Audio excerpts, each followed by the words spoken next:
প্রতিটা মানুষের সংসারে কিন্তু খুঁটিনাটি ঝামেলা থাকেই। তো মরিয়ম্বুর সাথে সকালবেলা গল্প গুজব করতেছিলাম। আর আমি একটু মজা করেই বলছিলাম যে মরিয়ম্বু আজকে কিন্তু তোমাকে বেশ গ্লো দিচ্ছে। সে তো হেসে কুটি কুটি আর বলতেছে, হ্যাঁ কবে থেকে মুখে স্নু দেই না।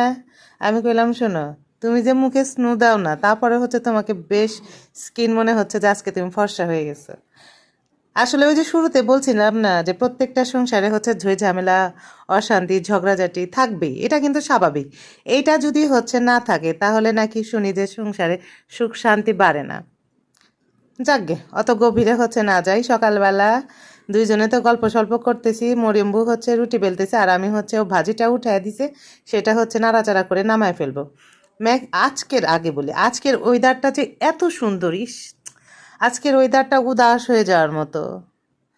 মানে হয় না যে রাখাল গাছের নিচে বাঁশি বাজায়, সেই রকম ওয়েদারটা আজকে। মনে হচ্ছে কেউ একজন রাখাল বাঁশি বাজাবে আর প্রচণ্ড বাতাস উঠবে, সেই বাতাসে হেলে দুলে আমরা সব উদাস হয়ে যাব। আজকে ওয়েদারটা এত সুন্দর ছিল। সারাটা দিন কারেন্ট যতই বিরক্ত করুক, বাতাসটায় সেই ফিলটাই নিতে দেয় নাই যে তোমাদের বাসায় আজকে কারেন্ট নাই।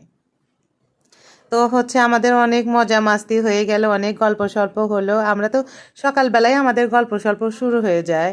তো মরিয়ম্বু সকালবেলা রুটিটা বেলে, মাঝে মাঝে আমি ভাজি, মাঝে বেশিরভাগ সময় ও ভাজি। আর ভাজিটা ও উঠায় দেয়, আর বেশিরভাগ দিনই আমি ভেজে নামাই।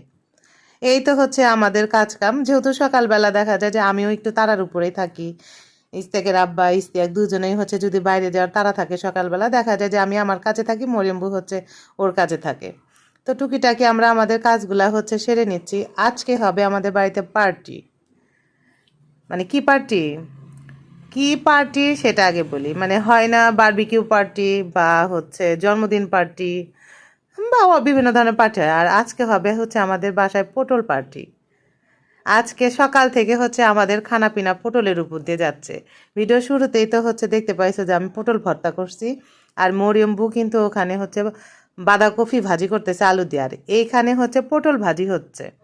পটলগুলা জাস্ট মাঝখান দিয়ে চিড়ে মশলাপাতি দিয়ে সেটা চুলায় দেওয়া হয়েছে। আর পাশের চুলায় ইস্তাকের দাদিমা ইদানিং লাল চা খাওয়া শুরু করছে, এই জন্য এক কেতলি লাল চা উঠায় দিছে, দিয়ে সবাইকে রিকোয়েস্ট করতেছে, তারা খায় একটু লাল চা, তারা খায় একটু লাল চা।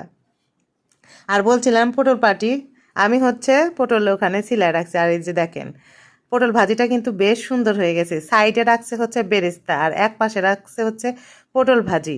আমি যখন ভাজি তখন পটল দিয়ে কাঁচামরিচ পেঁয়াজ